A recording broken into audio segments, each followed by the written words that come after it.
যদি আমরা আল্লাহর মেহেরবানিতে আপনাদের ভালোবাসায় নির্বাচিত হই, তাহলে আমরা কথা দিচ্ছি যে আমরা ইনশাআল্লাহ আমরা গোটা উত্তরবঙ্গকে বাংলাদেশের গৌরবের কৃষি রাজধানীতে পরিণত করব ইনশাআল্লাহ। দফায় দফায় অনেককে সুযোগ দিয়ে আপনারা দেখেছেন। এবার একটু ওই মানুষগুলাকে সুযোগ দেন যারা নিজেরা চাঁদাবাজি করে না, বরঞ্চ চাঁদাবাজদেরকে রুখে দেওয়ার জন্য শপথ নিয়েছে। ওই মানুষগুলাকে আপনারা এবার সমর্থন দিয়ে সংসদে পাঠান, সরকার গঠনের সুযোগ দিন, যারা নিজেরা দুর্নীতি করবে না এবং কোনো দুর্নীতি সহ্য করবে না। ওই মানুষগুলাকে আপনারা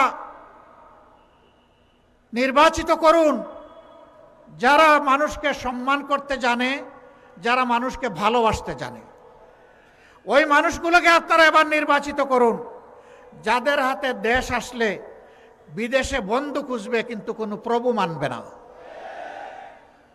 ওই মানুষগুলোকে আপনারা নির্বাচিত করেন, আর কোনো ধর্মের ধর্মগুরুকে, কোনো আলিমুলামাকে, আর কোনো স্বৈর শাসকের হাতে নির্যাতিত হতে হবে না।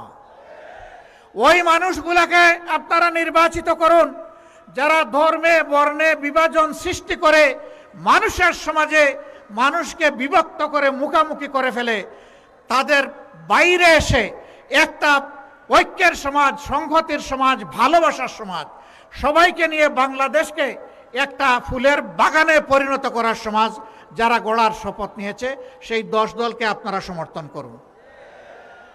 প্রিয় দেশবাসী, যদি আমরা আল্লাহর মেহেরবানিতে আপনাদের ভালোবাসায় নির্বাচিত হই, তাহলে আমরা কথা দিচ্ছি যে আমরা ইনশাআল্লাহ আমরা গোটা উত্তরবঙ্গকে বাংলাদেশের গৌরবের কৃষি রাজধানীতে পরিণত করব ইনশাআল্লাহ।